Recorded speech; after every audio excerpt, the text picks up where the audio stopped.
Thank you very much. First of all, I want to thank you, the conference, for getting invited. It's a great pleasure for us, especially because we feel very much as a European company, and that's why I think we should definitely interchange more within Europe, and I'm very happy to be here. First of all, just a brief introduction of what Pixomondo is about. So Pixomondo is a company with multiple offices throughout the world. This has grown over the last, I would say, 4 or 5 years. And we have that so-called 24/7 production pipeline. Now you could think, of course, does it mean working 24 hours a day all the week long? Yes, sometimes that happens, but we try to not to do that. Beside the rush hour short before production is finished. The main idea is to be in 3 different time zones, or the big time zones, so which allows us to start, for example, with works in Beijing, in China, and hand over that work to Europe, and hand over that work to the States. So that's why we can work on a shot the whole day long. And of course, this gives us a chance to work with the best people for a job, because it's much easier for them to work and stay where they live, instead of just fly them all into one place. And this helped us also on Game of Thrones, which I will talk a little bit more in detail.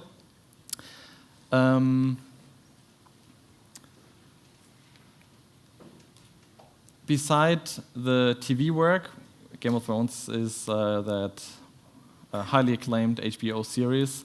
We do a lot of feature movies as well.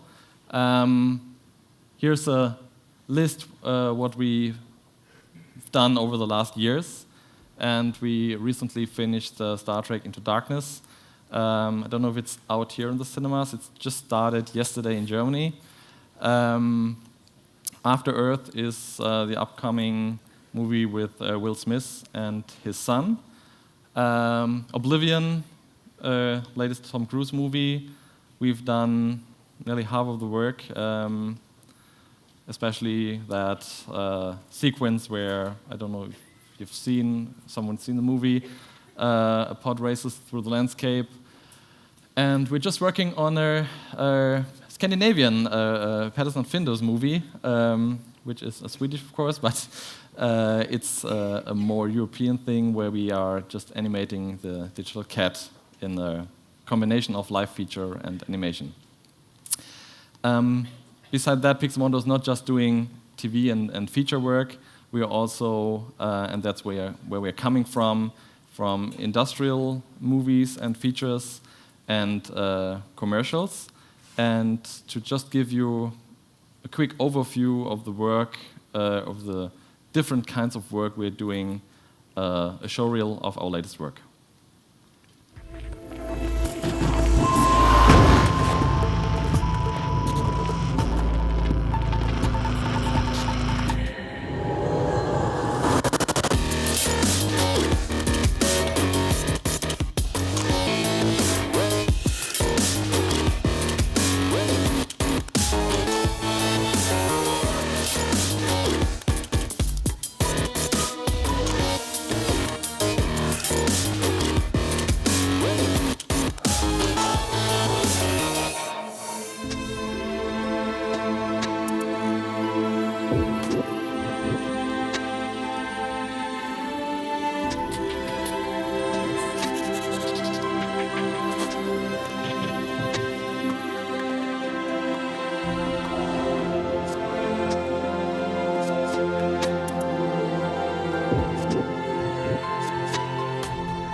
Yeah, you have seen there's a variety of different digital images we create, and the idea is that we are doing that with the same people.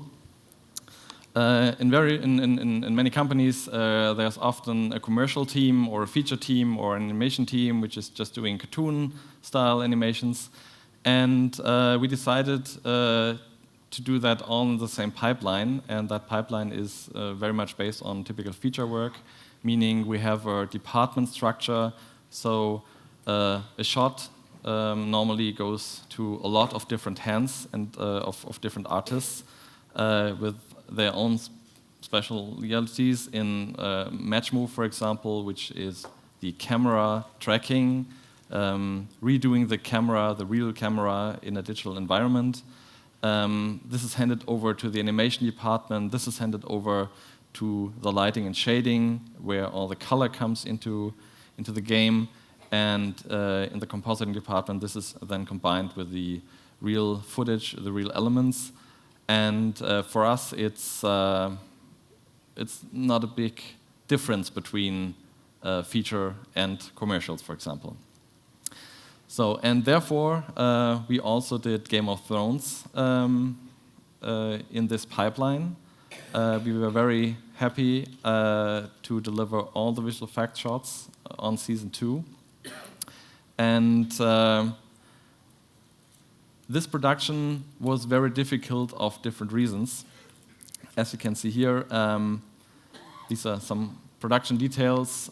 It's for HBO, and from the production side, there was the visual effects supervisor Rainer Gombosch, which is a former Pixomondo supervisor and an old colleague of mine from university. And so there was an early connection between us. And here's just some numbers.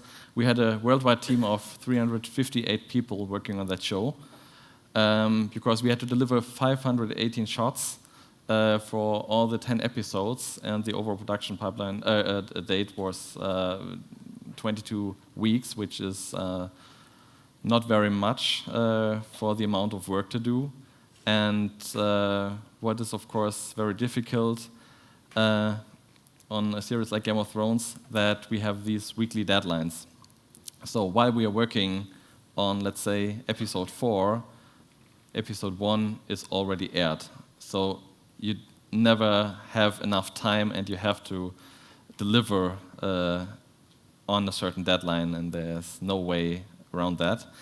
And the key challenges on Game of Thrones were really tricky. Normally when you have a typical TV show, it's maybe a green screen behind a window where you insert a different environment because production could not go into a foreign country to shoot there because just of the high costs. We had creatures, we had environments, we had to do fire and explosions, which is quite heavy to do that digitally. We had to do CG water, CG ships, cloth simulations, and completely full CG shots. And normally we have on a feature film, of course, much more time for that. So we had to find a clever way just to get that done. And like you've seen on the network, we've done that with our multiple offices. So main idea was one office, and in this case it was Stuttgart, was the direct contact to the client, and they were getting the shots, renaming it, then spread it to the different offices and controlling the work. And besides Stuttgart, it was Frankfurt, where we did the dragons. And we also had a direct contact to the client, so he was dealing with 2 offices. That was mainly done because when you deal with animation, it's a little bit more complicated to talk about what is going on the screen. It's like working with an actor, and with a series like Game of Thrones, it's not like on a typical movie where the director is the guy who says what will appear on screen. the big vision is on a Game of Thrones series with the executive producers. They are the heads, the creative heads behind everything. The show had 6 to 7 directors directing different episodes, and everything gets connected by the EPs. So they are really the client to talk with. I've collected some images of behind-the-scenes footage from the shooting. So you can here see some green screen material from the ship sequences. So there was never a ship or boat on real water. Everything was shot on location. Croatia, for example, Dubrovnik. Iceland was part of the snowy mountainscapes. Ireland, of course, for the British-looking section of Game of Thrones. And I think this is why the series has such a great value. It doesn't look like a TV flick. It looks like a feature, and this is because they take the camera, go out on set, shoot for real, and shooting for real is, of course, always the best you can do. And we were very thankful because our work is highly affected by the quality of the original plate, and the better that is, the easier for us is it to just insert our digital creations.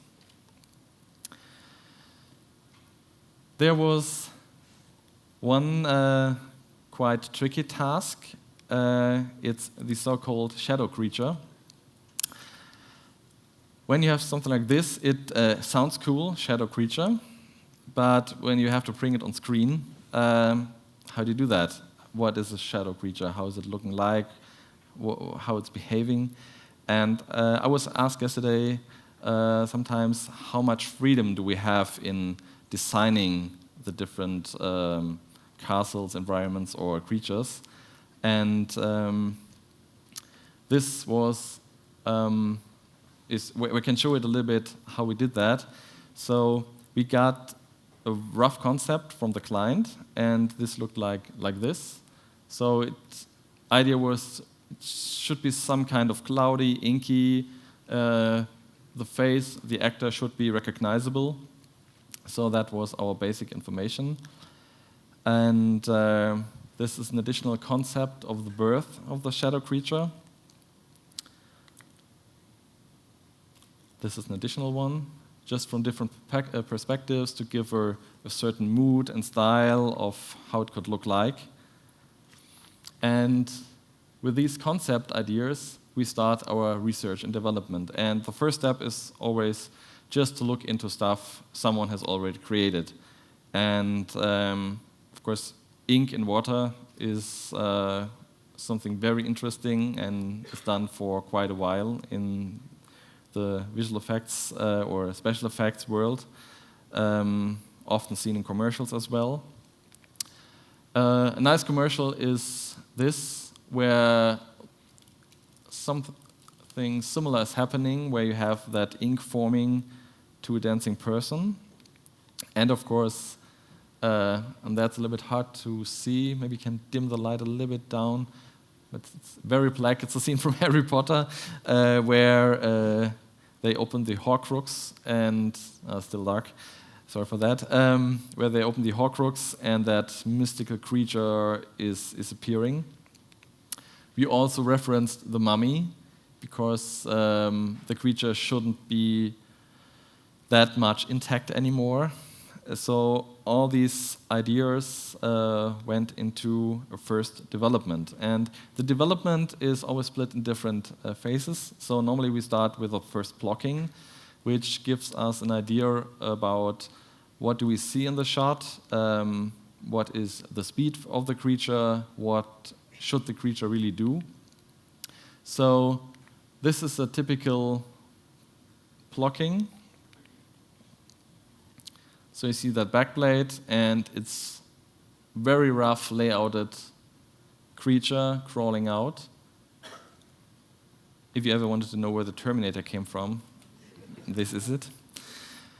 And yeah, it was a little bit too human too much skeleton. So we did a second version with a little bit more wobbly feeling overall. It's a little bit more fluid-like. And this was closer to what the client was asking for. A combination of that with an idea of additional tentacles. So all these blockings can be done very quickly because when you talk about things, you have to show something to talk about. So everyone has the same image in front of them. So this is another shot where the shadow creature should appear with a face, stabbing the guy in the back, with a more chocolate-like effect, very rough again. And knowing that we have to do that kind of fluid behavior, we are going into that technical research and development. So we started with different fluid effects. We've done just a very simple simulation of ink and water, but it was not quite that successful. Just didn't feel very natural. So we started a water simulation, which you can see here. So the emitter is basically the Terminator skeleton you've just seen, and we're just emitting water from that surface. And of course, we are not in the real world. We can play with different attributes. So we don't have the water to fall down. So the water can be just hovering in midair because of different gravity setups and levels. And that can give very interesting effects. So this is another example. Of course, the creature should appear out of nowhere, form, and disappear again. And all that kind of stuff is very helpful for us to do that at the beginning because we have to find out how much effort and what kind of people we have to hire and how we are going to achieve the kind of effects. And this is the first test where we just have that chocolate fluid appear again.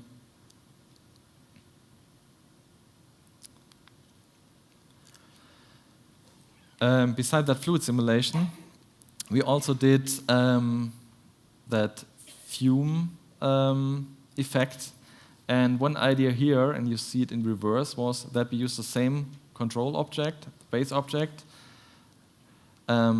let the fume appear, emit from that, then just reverse that whole simulation to get that some kind of strange effect of forming out of nowhere. When you would see it backwards, it would look like a typical smoke, how it would appear in reality. And with all these different elements, and you see here a collection of different fume simulations, water simulations, we have much more control in compositing to just put these elements all together and decide, okay, this is the best part, for example, for the head. This looks cool for the hand. So we'll try to produce many, many elements to have a good control over what will appear on screen, because when you deal with simulations, it's very hard to keep the control over that. It's like in the real world, so you just can let it run. You can change some parameters, and then you'll have to wait what will come out of that simulation. So here's also different passes. You can see just different amounts of visibility. It's pretty much the same like in the real world when you have a water tank and just inject some color fluid into that. So and with these different types combined, we'll come to something like this, which is, again, very dark. So, and with all that development, we can start with the actual production of the shot. So you can see there's a lot of preparation work before we really can start with the shot itself. Because when you go into production, and then that is when you get the plates from the production, there's not much time left. So you have to do all that research up front while they are on set, while they are shooting, that you know exactly what to do when the plates come in. And this is the first version we sent to the client with all these layers combined. And we were very happy, and the reaction from the client was, "Oh, great, we love it. It's beautiful. Just a little thing. Maybe you can change that." Yeah, 78 versions later, and this is the reality. We had this year, which is close to the first version, but of course all the subtle changes from the clients are all built in. So I'll show a short roundup now, just for these two scenes. Maybe you can dim the light down for that, then it's better to see.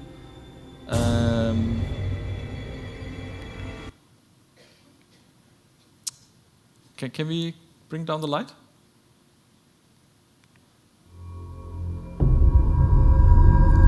Just a little recap of what you've just seen.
Quick shots, lots of work.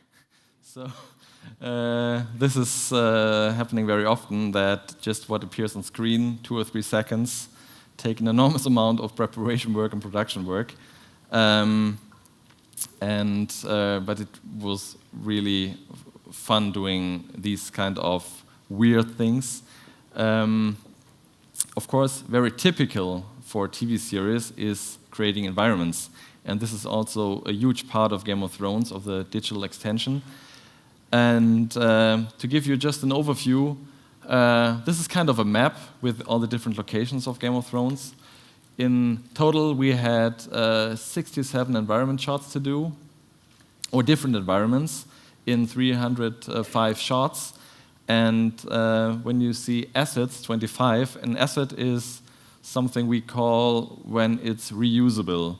So when we know this is just a vista which appears only in one shot, we'll just do it for this one shot. And when we know, okay, we have to maybe create 10 shots within the same environment, we build it as an asset, very much like you would do it in the real world, where a set is built and you just can have it from different perspectives. To give you a little idea how we normally do these environments, I've selected 2 examples. One is Pike. This started again with a rough scribble of the production. So this is what we got as the first idea. It should be some kind of a castle situated on pillar-like rock formations. This is not very much detail on the castle itself, but was an early idea of how it could be seen from an approaching boat. That mood completely changed, so you can see later that we have bright sunlight and very clear weather, not that rainy, foggy day anymore. And this is a first detailed concept we created. So it's a Photoshop rendering, Photoshop painting on an existing photo. And this is how it has been set up. So this is a very easy piece of environment enhancement because the camera is not doing very much. It's moving, but it's not changing perspective a lot. So whenever this is the case, we can do the traditional way of matte painting, painting an image. As you may know, in former times, matte painting was done on a huge glass shield. So, and it was an in-camera trick. So a glass was just put in front of the camera, and part of that glass was just painted on. And for example, the lower part was then real, looking through the glass, and the upper part was directly in-camera effect. And this is very much the same technique, just in the digital world. This is an additional view on Pike, and because we didn't build it in 3D, and you have a different perspective, you have to paint it again. So this is, of course, a disadvantage of it. And this is also just a quick painting on I think it was on the scouting, location scouting. And this is how the pure matte painting looks like. All the parts around are coming from the plate. So a little bit a close-up view. And this is how it's inserted into the plate. Again, it looks much like a wild camera move, but it's not a big perspective change, and that it's why we could do it just with the Photoshop rendering. It makes it easy, or easier for us, because we can use just photos of real castles. This is done by a small crew going around in Britain, in Ireland, in Scotland, and just acquiring hundreds and thousands of photos. We can stitch together and paint out a new castle out of that. I think what is helpful that the style of Game of Thrones is always very much grounded in reality. So a castle doesn't look like a magical building with strange styles of different times mixed together, which makes it often, or it's very hard to tell that it's real. So what they always did is, let's say, keeping 80% in a real world and just having small parts like these pillar design with the small bridges, which is of another world or of a fantasy world. The next example is Harrenhal, which is here pre-designed in a rough Photoshop rendering again. So it's a city which is in ruins. This is from another perspective. And this is a rough concept which is nearly out of the perspective of the shot. And it looks pretty good. And this is where we started with. And you can see here, this is the part of the set which was built just to have the lower area for the actors that can write into that shot. And of course, you can play within that environment and have a lot of real shots in camera as well. And so we started to remove everything which we don't want to have in the frame later on and start with designs again. So this is also done very quick because the client was not quite happy with the original design they gave us. So we did rough sketches. Very different ones sometimes. Sometimes the difference is not that big. And that was the proof concept. So we started with this. And the next step is, and this is different to the technique I've explained before, is that we have a moving camera with more perspective change.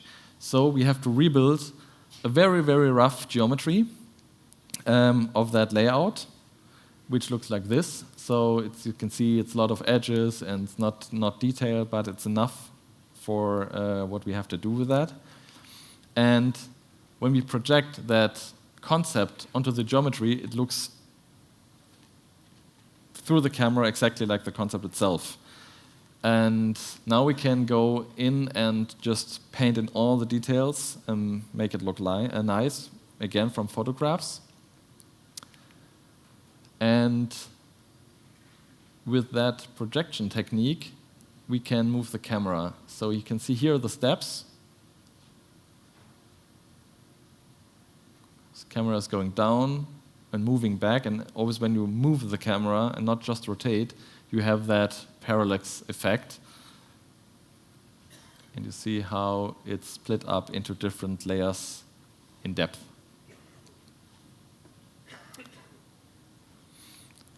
So an additional view is this. You can see here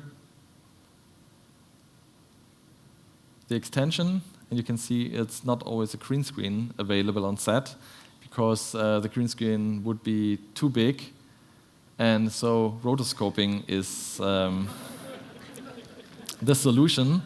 And that is what you learn for the next shooting. So a white horse in front of a white sky, it's really, really a nightmare, because it's frame for frame. The horse has to be cut out with digital scissors, and you have always these bright outlines, and it's a nightmare. But sometimes it's easier for us to do it than having the production having to wait for half a day just to build an enormous green screen or whatever. So it's then cheaper to do it in the visual effects. So this is just an example of the environments. Of course, we have done more, and I will show you that in a roundup again with more environments to come, and maybe you can dim the lights down again for this.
So as I told you at the beginning, we split that work. So my friend and colleague Yuri Stanosek was responsible for, in Stuttgart, for all these environment shots and the shadow creature. And the second big part was the dragons. And that's what we did in Frankfurt. So we have a little bit of specialization into all kind of creatures work and animation because it's a slightly more complicated pipeline to do these creatures. And dragons is, of course, a fantastic job for all animators and creature-loving visual effects people. This is what you normally always want to do and never have the chance to do it, beside in big Hollywood production blockbusters, because normally there's not enough money from the production to do creature work. But now we have the chance, and this is always just to give you an impression of the artists working on these creatures. You can see we have some girls, but most of our artists are still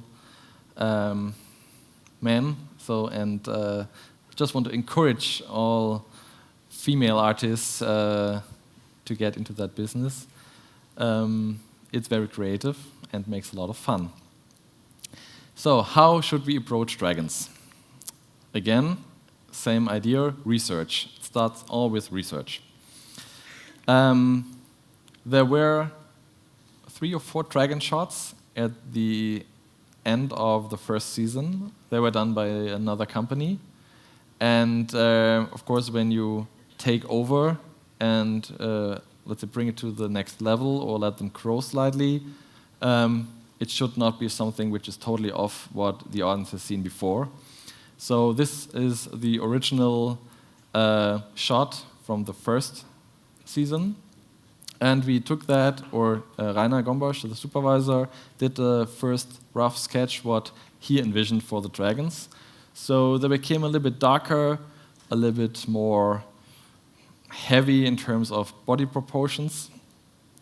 And with this image of an adult dragon, we had an idea of, okay, maybe in, I don't know, in season 10 or whenever they will be grown up like this. I have to say I've never read the books, so I don't know when they will be that size. But we had an idea of, okay, how should we bring a baby to these big creatures? And what you can see also is ideas of giving them some kind of a magical touch, and to keep them still grounded in reality, we were looking for real creatures. There are these snakes on the top left, which have that shimmering, oily surface, which look quite interesting. And that was the basic idea for the skin and the surface of the black dragon. I was surprised to find that crocodile, which has exactly that kind of shimmering surface, and I've never seen this before, but it was very close to what we imagined. We have a snake mouth. Of course, we have all the scales from an alligator foot. And top right, there was that idea of that it should look maybe a little bit like lava between the scales, that you have that heat feeling because it's a fire-breathing creature. And what you can see, these small images on the bottom are the so-called stuffies. They were little puppets to give the actors something to play with on set. So normally they do a rehearsal with these puppets, and then the puppets will just taken out of the screen, and the shot itself will be recorded, and they just have to imagine the size and the position where the puppet just has been, which is quite difficult, and there are not many actors who can perform with an invisible creature. And it's really very hard. So knowing that the dragons should maybe fly later, our basic idea was, let's have a look to flying creatures we have in our world. And because they should be tiny, and I was looking for skeletons like this, which is just a bird. And what I liked is that S-shaped neck on the left side, and what was very interesting, that big breastbone, which is of course very typical for all flying creatures, because the body itself must be very lightweight, otherwise it would be very hard just to get into the air. And we tried to incorporate that into the design. It was a little bit tricky because the overall body proportions were more lizard-like, and this is it was quite difficult just to bring that bigger breast into the concept. I'll show you later. Research is also burnt meat, because our dragon should breathe fire for the first time and cook the raw meat, because the story tells that the dragons don't like raw meat. They want to have it burnt or well done. Grill party is always a good thing of just taking photos of grilled meat, and it gives you some kind of team fun also. And what we did, I was going to the supermarket and buying a chicken. Why a chicken? It was just the reason that I didn't want to kill a bird. And I don't know where to get a dead bird, maybe just on the street when you're lucky. And because I wanted to see how the wings really work, which is quite tricky because I wanted to know how to set up beside the bones, how the muscles should be connected to the bones. And when you just spread the wings, they are a little bit smaller and the body is maybe too heavy, and we all know that chickens are not the best flying creatures, but in a small scale, the functionality is very similar. So this is a little video. So I brought all the animators and TDs, which are our technical directors, around a table, and everyone had just to play with a chicken to understand how the body just works. And so you can see here we are just marking different areas, and the spot is where we have seen that the neck is connected. That's not just at the end of the body, it's more inside. And you can see here, and you just can feel what you can do with the wings and what you can't. And yeah, at the beginning, they didn't want to touch it, but after the first touches, it became fun. What we also did is taking photos of translucency. Again, the wing is not very prominent, but how the light scatters from behind when the sun is just penetrating the skin itself. It has a certain feeling, and it's, even a chicken is good for that. And on the right side, for vegetarians, we just split the chicken in half, so we had the left side with the skin on top of it. But of course, we wanted to see how the muscles are really looking underneath. That was very helpful. And you'll see later on when I show you the digital recreation of our dragons, we'll have these muscles as well built into our skeleton. So after we have done all that research and we have an idea of what we want to do, we'll go again into the development, and starting with just the modeling of the dragon itself. So this is how it looks like. It's a very unnatural pose. Therefore, it doesn't look quite interesting, but it's just for technical reasons. So it's that called T-pose, with everything on the same plane or on the same level. So it's much easier for us to control that later on in the digital workflow. These are first sculptings.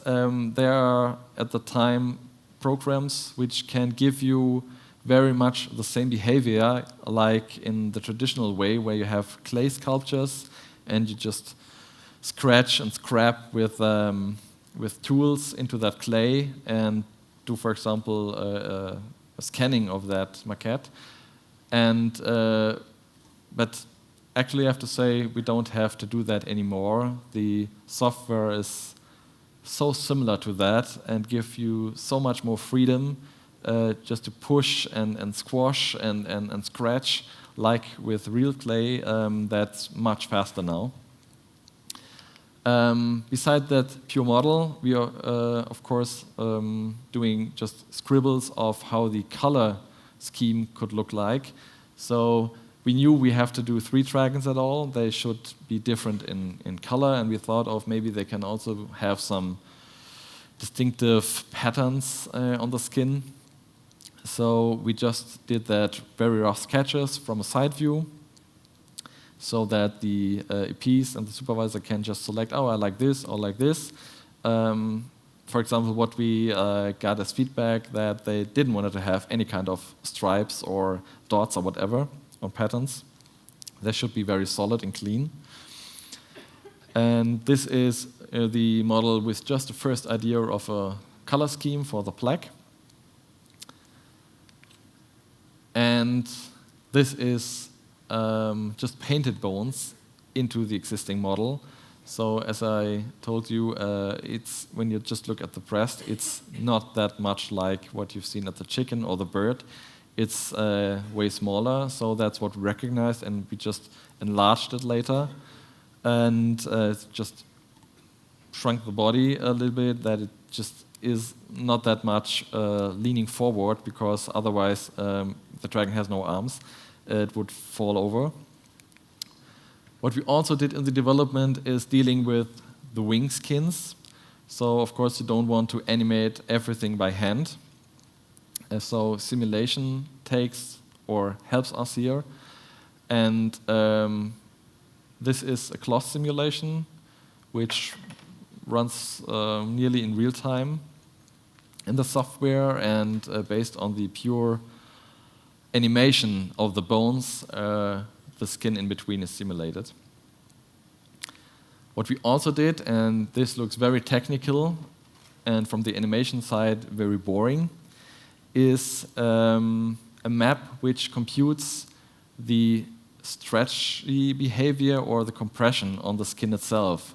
So what makes a skin believable in the real world is, of course, that you get that wrinkling, or that when the skin stretches, you can see a different pattern, like the veins, for example, in the color.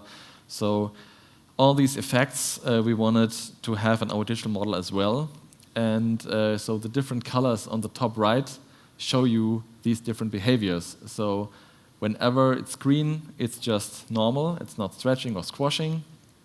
And you can see here blue is when the stretching appears, and red is when the skin is just squashed together. We were not quite sure at the beginning how close we will see the dragons in the shots, because they were still shooting. So we did a little test of scales moving. It's always tricky, because what you get very quickly is some kind of a penetration, intersection of the different scales. But luckily we didn't have to create every single scale, because we were not that close, and the displacement technique was working fine.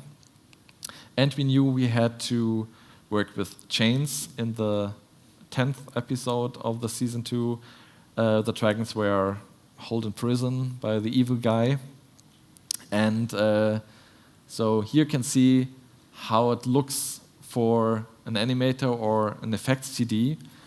So the idea was that we wanted to place the chain so that we have a certain control, and then you can see it here, let's a simulation run on top of that to make the chain colliding with the table, colliding with the dragon itself, colliding with the other chain. And it's not real time, but you can see here, you can just track around the chain at the main handles, and the rest follows according to the different elements. You can see here, you can just push against it. And this is very helpful, because in former times you had to do that just by hand and to animate every single chain piece. And there the computer is the great help to deal with these secondary animation effects, how we call it. So with all that development, that should, of course, result in a dragon. And this was our first turntable. That's how we call it, to just see it from different angles when the light is just going over the surface. And this is what the client then approved. So he was very happy with that first model. And going from that, we just had to do the other two dragons, the green and the green one. And you can see it here. So the model was pretty much the same. We just changed it slightly with some control objects, so that some of the scales or horns are a little bit bigger, or the oval shape of the head was slightly different. But basically it was the color. And this is third. So with all that development and research done, it's time for animation now. So this was a very first test. We took that model, and just placed it on that shoulder piece, because we knew the first shot would be something like having the dragon riding on the shoulder of Danny. So it was just a test for us technically to see if all these different techniques work. And it was also to get an idea, an opinion from the client, how the dragons would behave. Would they be calm or very aggressive? This resulted in this shot. So this is one of the opening shots where we see the dragon for the first time, and it was a very, very complicated animation because that shot is very long. And normally you have maybe 4 seconds for a shot. So, here we are with the camera fully on the dragon, and you have to come up with ideas what the dragon should do. So there was no creative direction on that. It's often that you can just come up with an idea and just present something, which is good, of course, because that is the creative freedom you always want to have. But of course, it could be wrong, and then you have to do it all over again. This is a second example of just the pure animation. You can see it's without any kind of detail. It's just gray, and the red object is representing the flame, which will be inserted later in a simulation. But what we needed to know, how big is the flame and when will it appear. So, and this is what the EPs, the producers, get as an approval step. So they have to decide, okay, this animation is good. So, and just here an example of how it all comes together. You've seen the wireframe, which is the first step. So we have to track the body and the shoulder to place our dragon on top of it. Then it's that just gray shaded version, and with color, it looks like this. Here a second example, just a pure hand. This is how the animator sees it. Here you can see bones with muscles on top of it, and with the skin, it becomes a living creature.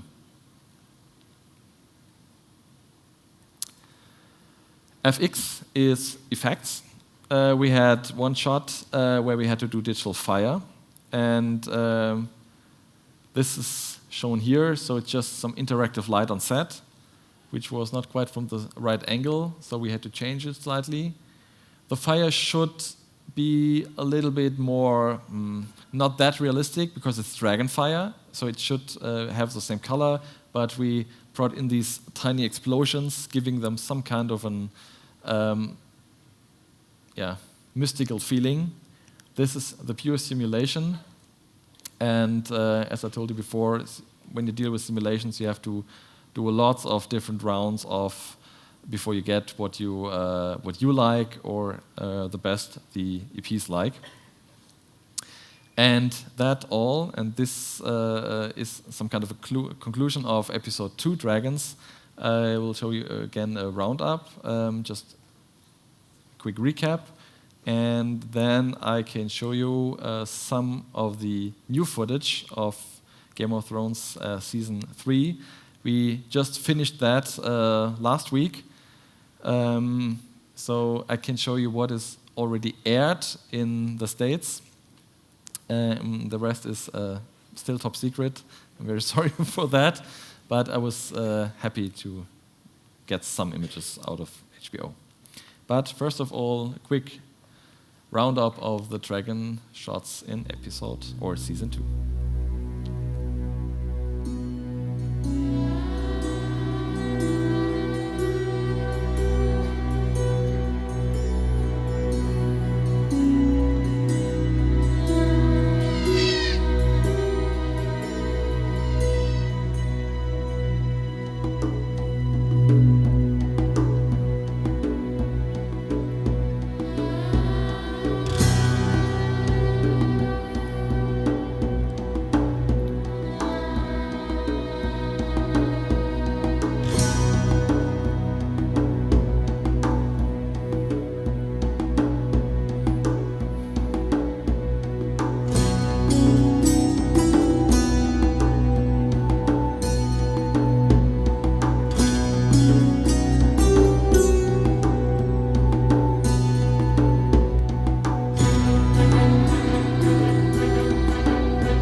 Thank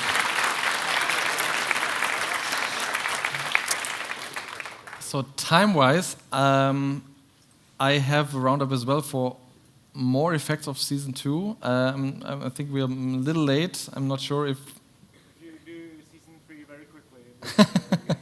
so, season 3 is quicker. So should we move on to season 3? Yeah. Okay. So, and one more. New season. We were very happy that we could do the dragons again. Of course, it's a little bit like when you just have a baby. Of course, you want to see it grow up and you want to raise it. And that's what we could do. Of course, one big change was that the dragons can fly now. And that is an image of the campaign of what HBO did. So there were hundreds of very, very cool advertisements on a newspaper with a shadow of the dragon on top of it, or even on a big skyscraper, just shadows. So it just looked like creatures nearby anywhere. What you have to know is that we didn't had a dragon design till then. So that runs some kind of parallel. And this was also the case with the first trailer shot we had to deliver. The good thing is we don't see the face. We just see the dragon from behind because the dragon was not finished yet. We were just building it and finding the new features. But this is what happens very often. The pure campaign starts very early, and so you have to have something to show. And we also did these images here, which were from a TV magazine in LA. So you can see here a little bit more of the dragons, how they look now. So the size is bigger. They are a little bit like big swan or some kind of a guard dog. And this is why we had to bring in additional features. You can see the wings are much bigger because we really see them fly now. And the fire and the jaw, and we have these frills on the neck which are popping up. These are all ideas which were not in the original concept as a baby dragon, so this was just brought into season 3. And hopefully, maybe next year, I can show you a little bit of that design process. I was not allowed to show it here because series is not over in the States, and there is again the Emmys coming up, and this material is right now exclusive for the Emmy presentation. But these are all images you can find on the internet as well. So in that not as good quality, but I have them in a better quality from the first and fourth episode, the dragon shots, and as a final conclusion of that keynote, I'd like to share that with you, and maybe you can just bring the lights down for this again. The dragons from season 3.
Thank you very much. Thank you. I don't know if there are any questions. I don't know if we have time now, but feel free just to come by. I will be outside, and if there are questions, I will be happy to answer. Thank you.